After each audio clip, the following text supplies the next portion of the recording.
duas grandes obras de dragagem dentro desse processo todo. Uma da própria Secretaria do Ambiente, que foi a dragagem do Canal do Fundão, né? E esse fato que eu relato do metal pesado é claramente visto lá. Quem passou por lá viu aqueles bags imensos, foi feito todo um processo de encapsulamento.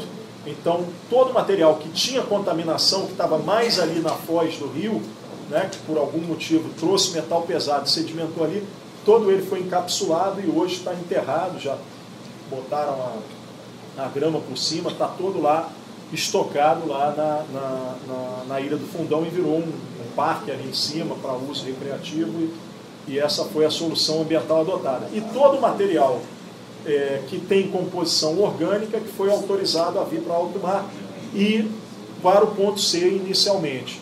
Assim como a dragagem do Porto do Rio, nessa etapa que foi feita mais recentemente, também para o ponto C. Aonde a gente percebe que tem problema nesse processo? Esse volume todo é um volume cuja sinergia, a frequência, a deposição desse material pode realmente, em relação ao EIA-RIMA, que sustentou o uso daquela área, trazer problemas. O que a gente fez de imediato quando surgiram as primeiras queixas e reclamações do uso dessa área? Nós sentamos com o INPH, quem trabalhou no primeiro EIA-RIMA e definiu a área, e definimos a tal nova área, que foi o ponto D, que inclusive dista mais ou exatamente em torno de 10 quilômetros da Tiririca e 10 quilômetros da Cagarra. Se você pegar um compasso na carta náutica e der 10 quilômetros da Tiririca e 10 quilômetros das Cagarras, você vai bater provavelmente mais ou menos aonde é o ponto D. Esse ponto D fez com que fosse para 3,5 km a mais de distância a deposição desse material. Toda essa dragagem não só tem que ter monitoramento antes de fazer do sedimento, como tem que ter um monitoramento do material depositado, do entorno desse material depositado. Além disso, foi exigido pela FEEMA lá atrás, né, e depois mantido pelo INEA, a obrigação de GPS nas balsas, marcando o posicionamento delas e marcando a abertura do lastro para a gente saber exatamente o ponto. Então, do escritório lá na Avenida Venezuela, o INEA tem condição de saber exatamente o ponto aonde abriu o lastro para lançar esse material e saber se isso está acontecendo.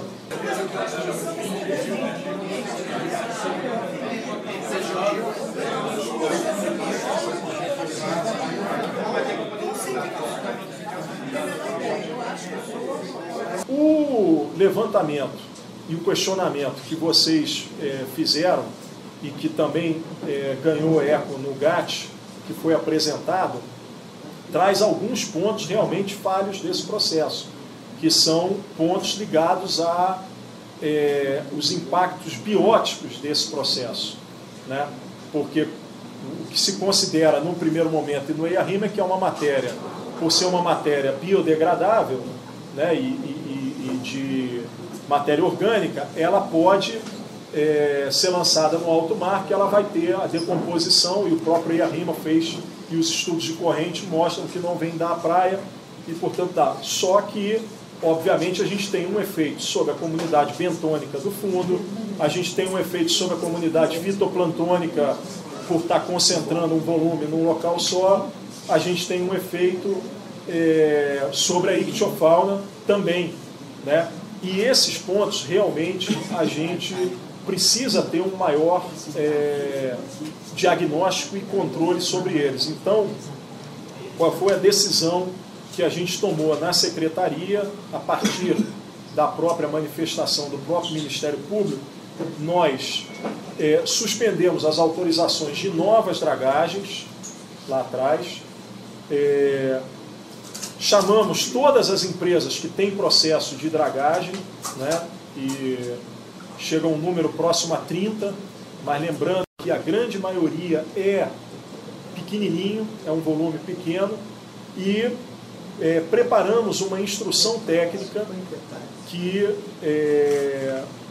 chama-se Instrução Técnica para Avaliação Ambiental Integrada da uso e do despejo de todos esses pequenos e grandes juntos num único local.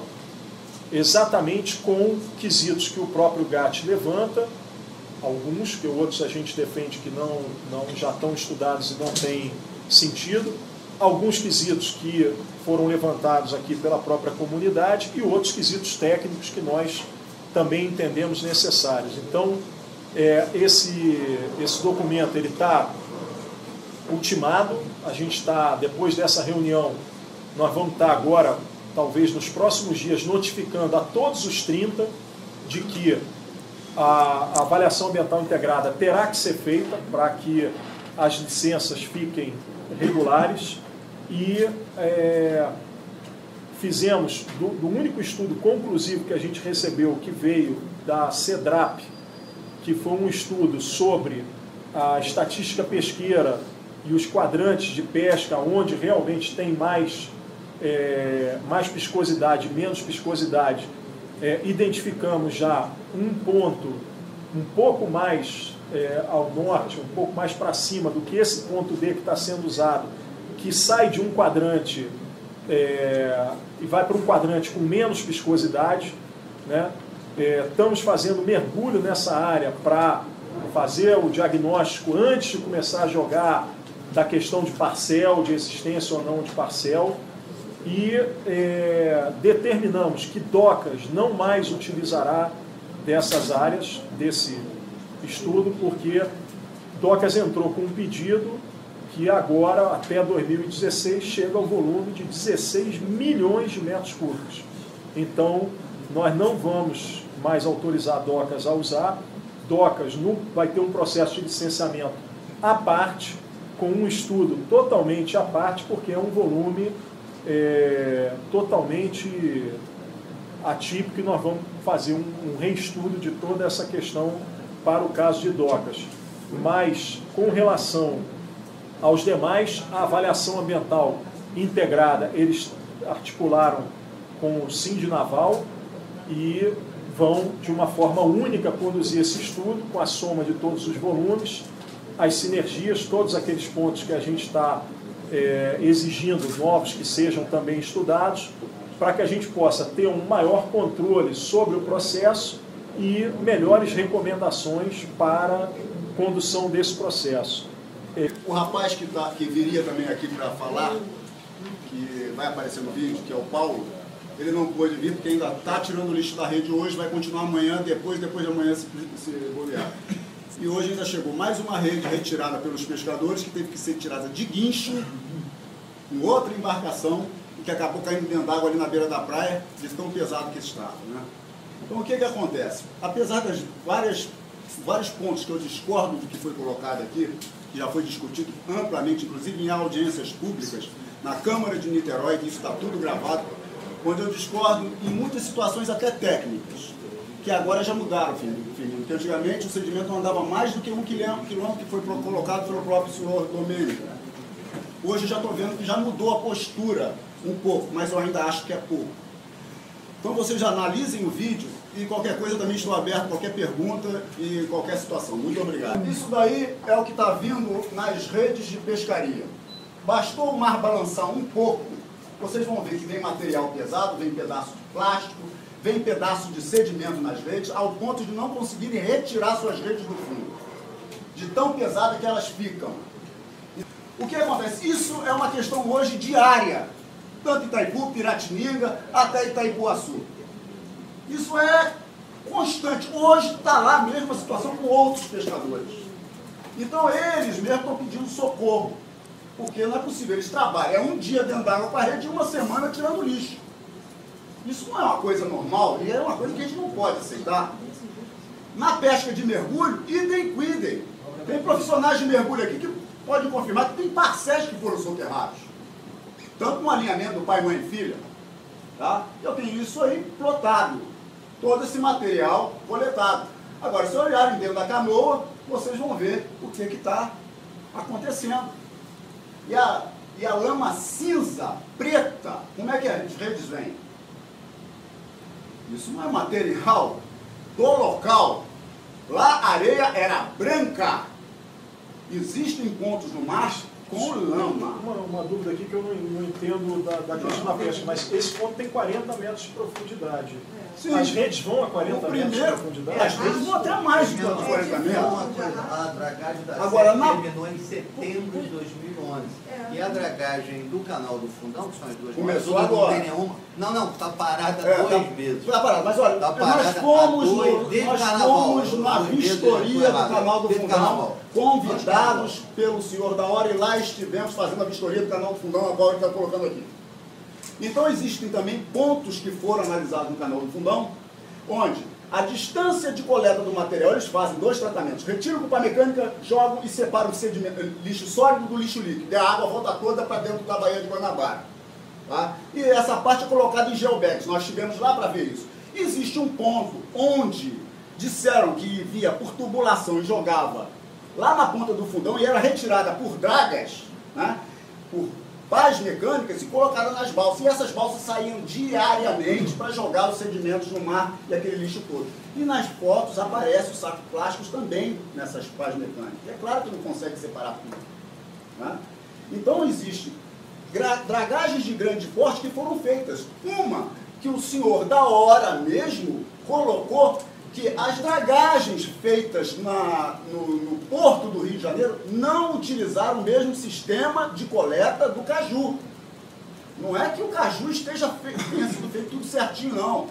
É que a dragagem onde foram feitas com esses navios franceses não tiveram nenhum tipo de separação de sólido e líquido.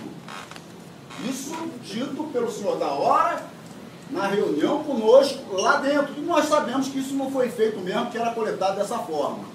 A gente via, quem passava na ponte, via os navios azuis e com as dragas jogando o material dentro dos navios. E esse é o resultado que está acontecendo aí hoje. O vídeo está no YouTube, como os outros vídeos. Eu estou à disposição para passar o material, como já passei para muitas pessoas.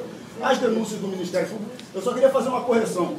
Porque quando o senhor colocou, seu Firmino, que foi feito um estudo de impacto ambiental para o descarte, eu quero fazer uma correção, não foi feito um estudo de impacto ambiental para o descarte, foi feito para a dragagem do porto. No descarte foi feito apenas um relatório ambiental simplificado, de impacto ambiental simplificado. E as análises probatórias, como Anselmo, né? O senhor Anselmo colocou. Análise probatória. Questionei essas análises probatórias com relação à distância do material carreado pelas marés nos dias de temporal e ressaca. Né? Questionei isso e continuo questionando porque os resultados estão acontecendo até hoje, 2 meses depois dos descartes das dragagens. Isso aí não é lixo de esgoto, nem material carreado por cima não, e sai essas bolsas tudo caindo e se agrupando num único local, por fora da barra. Pelo amor de Deus. Vamos que haja material carreado por maré. É essa quantidade de material carreado, concentrado para uma única rede. Se for lá, tem mais outra. Pelo amor de Deus, é uma questão lógica. E a questão que a gente vê no geobags, o comparativo colocado dentro do fundal, em a quantidade de navio dia retirando material, se você tiver uma noção de espaço, volume, você vai ver que é muito maior a quantidade de navio que sai com esse material.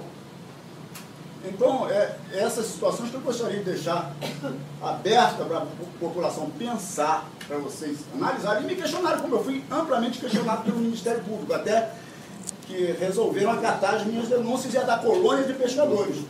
Né? Eu tenho acompanhado o trabalho da senhora, só tenho a parabenizar, a senhora nos deu apoio lá em Piratininga, mas sabemos que tem muita coisa para fazer, muita coisa que nós não concordamos, e vou continuar não concordando, inclusive com alguns pareceres técnicos, que eu contestei. Né? Depois você se inscreve de novo para a gente dar uma Muito oportunidade. obrigado pela atenção de todos. Um ponto que é importante que seja visto é que alguém, não digo essas que nós temos com o GPS marcado, mas alguém que possa ter lançado fora do ponto, que é uma questão que a gente tem que avaliar. Obviamente nós não estamos com uma lancha e com uma pessoa parada ali olhando, estamos botando essa tecnologia do GPS para ver.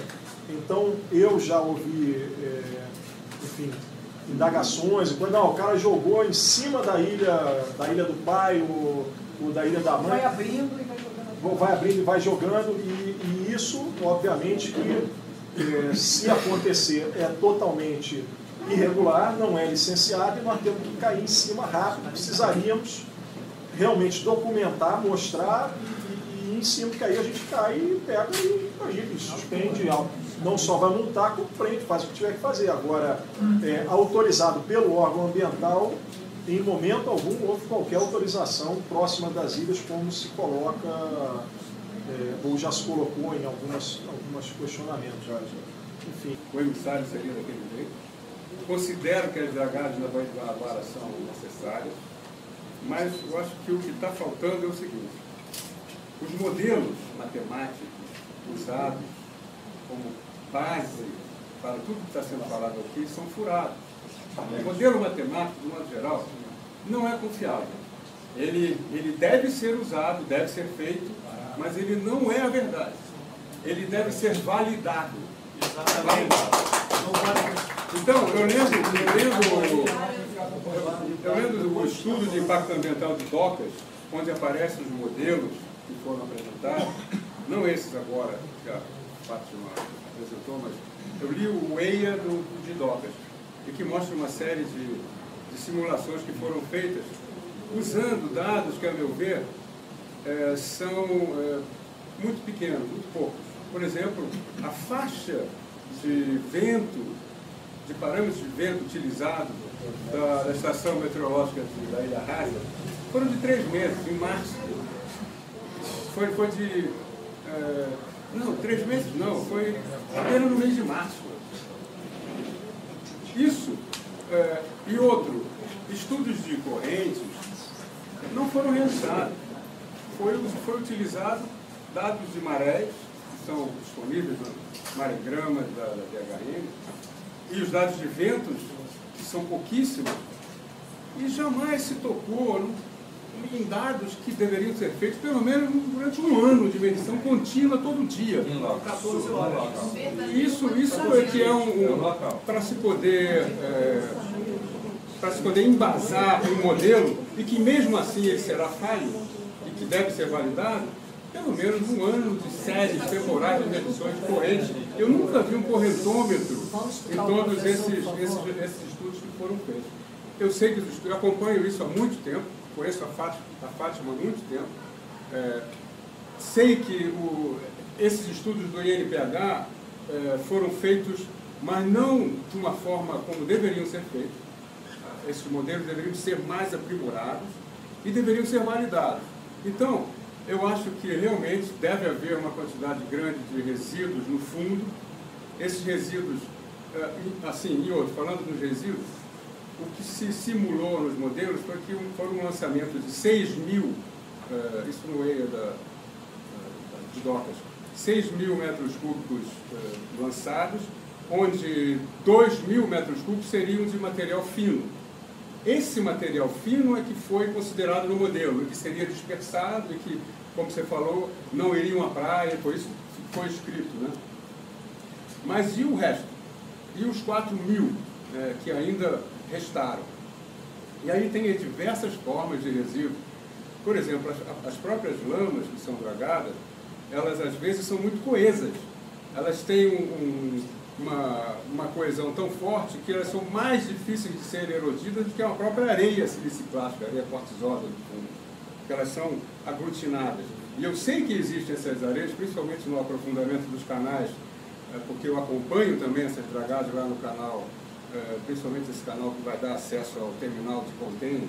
Eles aprofundaram de 12 metros e passaram para 14 metros. Entre 12 metros e 14 metros, eu não tenho dúvida que a lama dali era extremamente compactada e até não poluída, porque a lama poluída é essa lama fluida que é superficial e que eu sei também que o INEA exige que sejam colocados nos bags, né, nos geobags, e que tenham uma disposição adequada. Sei disso. Mas o que não foi feito ainda, que a gente está propondo fazer, é um mapeamento profundo. Um mapeamento profundo de detalhe para mapear o sedimento que está atualmente no fundo marinho, principalmente nessa área do entorno do Botafogo. E o Botafora, ele está sendo variado, mas a meu ver, mas isso não vem ao caso agora, isso pode ser um estudo posterior, e logicamente embasado por essas medições, eu acho que é muito restrito, está muito próximo, mas não é o momento. O que a gente está propondo agora é fazer uma radiografia do fundo, usando dados de imagem de sonar, usando um mapeamento detalhado, com precisão métrica, delineando tudo que existe no fundo a nível de sedimento lamoso e não lamoso, filmando através de câmeras rebocadas, com o transecto feito controladamente, com GPS e programas de navegação, utilização de ROV para filmar os resíduos em detalhe do fundo e, logicamente, saber se esses sedimentos lamosos, que eu acho que existem lá, existem nessa área, se eles atendem à resolução CONAMA, né? 344, não é isso? Por que eu estou falando isso? Porque somente agora, como você bem falou, essas dragagens estão sendo bem acompanhadas, mas muitas dragagens aconteceram sem um controle. Eu mesmo já vi dragagens sendo feitas, despejadas, na boca da Baía da Guanabara. Eu já vi isso. E, logicamente, tiveram outras antes desse controle que eu sei que existe hoje, inclusive do timing, né, de abertura da cisterna de dragagem e o GPS, né, vocês podem... Mas muita coisa foi lançada antes disso. Então seria bom que a gente fizesse um mapeamento de detalhes do fundo para tentar identificar o caminhamento desses resíduos todos que foram falados aqui. Eu sei que vou dar um exemplo que aconteceu lá em Jurujuba. Em Jurujuba, quando começou o transporte da lancha de charitas, do aerobar, que gera ondas, ondulações, começou a aparecer uma quantidade imensa de resíduos na praia de Jurujuba. Sofá e uma série de outras coisas, que vieram da parte mais profunda, em direção à praia, carreado pelas ondulações artificiais geradas pela própria geração do barro. Então é isso que a gente está querendo propor um estudo para ajudar nesse processo, né, que a gente consiga ter mais alguns esclarecimentos, além desses, somente baseados em modelos, né, que ainda não foram validados e que deveriam ter usado outros. O que eu posso já de cara afirmar é que essa avaliação ambiental integrada, algumas das coisas que você colocou aí a gente já está colocando nela, outras a gente pode eventualmente colocar também para ser ampliada dentro desse estudo e com um timing adequado para a gente saber e acompanhar e todo mundo ter certeza, porque até mesmo a queixa, faz todo sentido, mas a gente precisa ver de onde vem, pode estar vindo de uma outra corrente. Então, até esse monitoramento, vale a pena a gente botar na avaliação ambiental integrada para saber aonde foi pega aquela bolsa, se ela realmente, pelo local que está, de onde tem, ela poderia estar vindo daquele local, ela pode ter vindo de outra situação. Eu não estou absolutamente indo contra, pelo contrário, vamos juntar isso e produzir uma avaliação que seja. Agora, só um ponto com relação à calibragem do modelo, é que o monitoramento que foi exigido deles o tempo todo, ele coaduna com os estudos, principalmente na parte de finos. Quer dizer, o monitoramento ele identifica, e quando ele não encontra mais fino a 2 quilômetros ou tal do local, ele está confirmando o que o estudo mostrou, que aquele fino se sedimenta antes. Mas esse mapeamento de fundo eu acho bastante interessante e fundamental.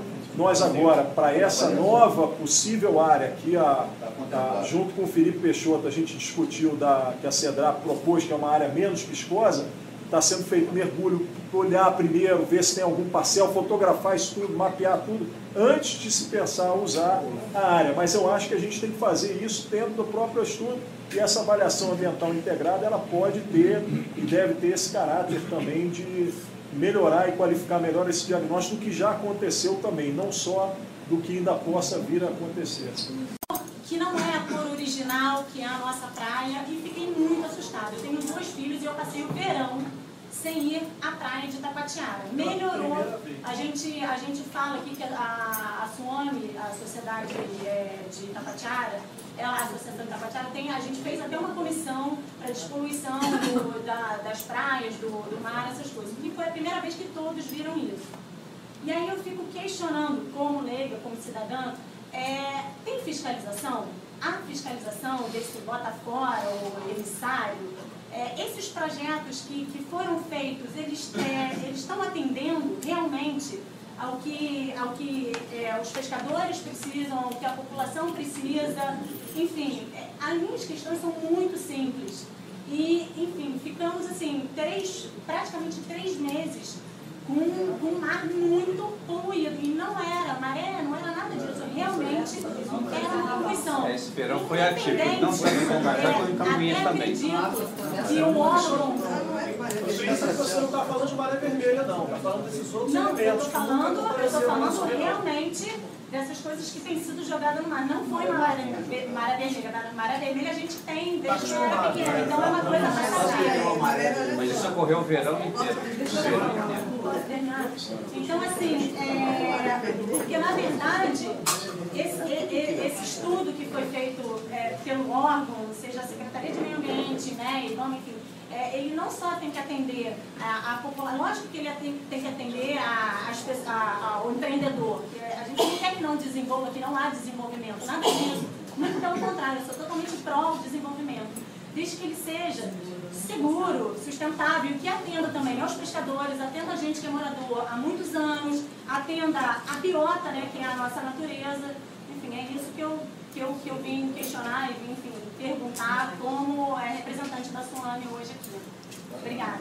Hoje a gente está cada vez mais aperfeiçoando com essa questão do GPS e nas vezes em que nos denunciaram que estaria sendo jogado aqui perto, teve vezes de eu acionar o próprio pessoal nosso aqui da Superintendência de Niterói, botar helicóptero à disposição e sobrevoar para procurar e ver se estava tendo alguma coisa. Quer dizer, se tiver e a gente flagrar, tenha certeza que vai ser atuado. Se vocês também flagrarem e conseguirem documentar isso, também vai servir para a gente usar contra quem quer que esteja fazendo isso. Para mim, a nossa superintendência aqui, que está aqui do lado, mais perto, aciona aqui via o parque aciona o nosso pessoal.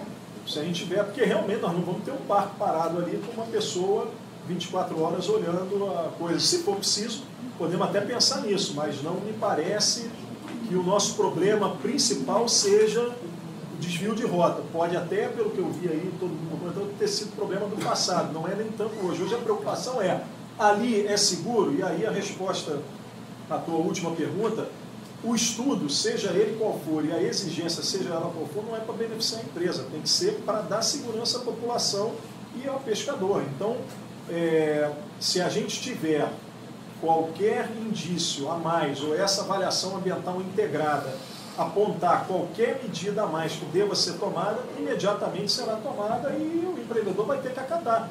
Como quando se passou do ponto C para o D, que aumentou 3,5 km, foi uma chiadeira dos empreendedores danada, porque você imagina, em cada barco são 7 km a mais de viagem. O cara veio, o Docas, por exemplo, veio, mas eu licitei para tanto. O problema é teu, agora você se vira. Mas eu licitei para tanto, o preço é tanto, eu só tenho isso. Diminui o volume que você vai fazer. E a própria secretaria, a mesma coisa, que está fazendo o canal do fundão, mas agora o dinheiro não vai dar mais para fazer. Diminui o tamanho do escopo, porque nós não vamos mudar o local. Agora, se esse local ainda precisa de alguma correção e a gente precisa identificar, eu acho que o que a gente for identificando e o que a gente for colocando, porque eu tenho certeza que ninguém aqui está contra a gente melhorar as condições dos portos dos rios, do desenvolvimento do Porto de Niterói ou do Rio de Janeiro, com certeza todos estão a favor. O que a gente não pode é sacrificar nossas praias em troca disso. Isso aí não tem dúvida nenhuma e nesse ponto nós estamos na mesma direção. Agora, nós temos a caneta e vamos exigir o que for necessário.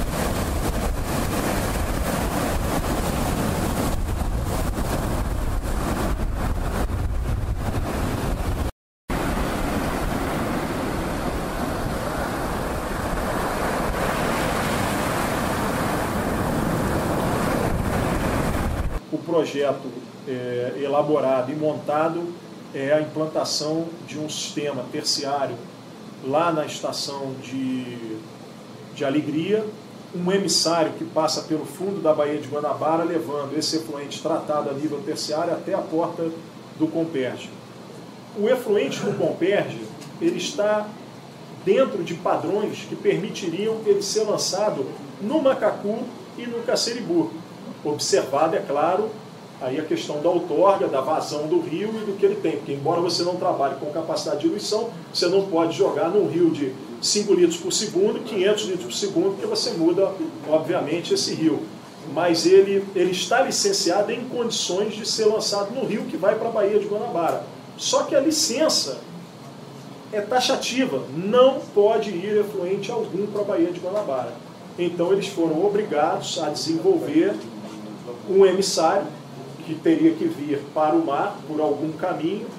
Sonho nosso, né, dos ambientalistas que estão dentro do governo, era que esse emissário pudesse ser bem parrudo e vindo, passando pela beirada de São Gonçalo, pela beirada de Niterói, até chegar aqui no mar e levar e aproveitar e levar todos os efluentes das nossas estações que hoje jogam na Baía de Guanabara. Mas aí seria a glória se a gente tivesse conseguido isso, mas não chegamos a esse ponto. Conseguimos boas negociações, mas não a esse nível, até porque a Petrobras tem uma política, e a gente não pode desmerecer isso, de não misturar o efluente dela com o efluente de SEDAI, de Águas de Niterói, de qualquer outro, porque aí ela perde o controle sobre aquilo que está ali, e amanhã, como o nosso país aqui, ela como empresa com maior capital e tudo, ela será responsabilizada pelas mazelas do que os outros fizerem de errado. Esses 1.500 litros por segundo que ela vai utilizar para o processo industrial, o que chegará ao emissário, né, e aí vocês vão entender o que eu vou dizer agora, o que chegará ao emissário é da ordem de 300 litros por segundo. Portanto, há um circuito fechado que consome e absorve 1.200 litros por segundo dentro da empresa. Então ela vai trabalhar com o circuito fechado, ela vai, obviamente, ter uma taxa de perda de evaporação enorme, de resfriamento de tudo aquilo, mas ela vai trabalhar com o circuito fechado. Acontece que não há efluente zero. Não existe, ainda mais para uma refinaria desse tamanho. Não existe. Quem acha que uma refinaria dessa pode circular 100% de todo o efluente e não ter nenhum saldo residual, não existe. Não existe efluente zero.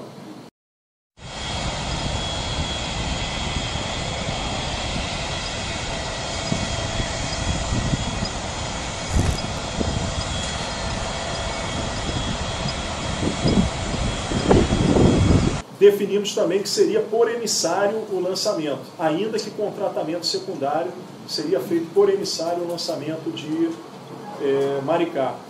E aí começamos a discutir o lançamento junto do emissário que vinha do Comperj com o emissário do sanitário de Maricá.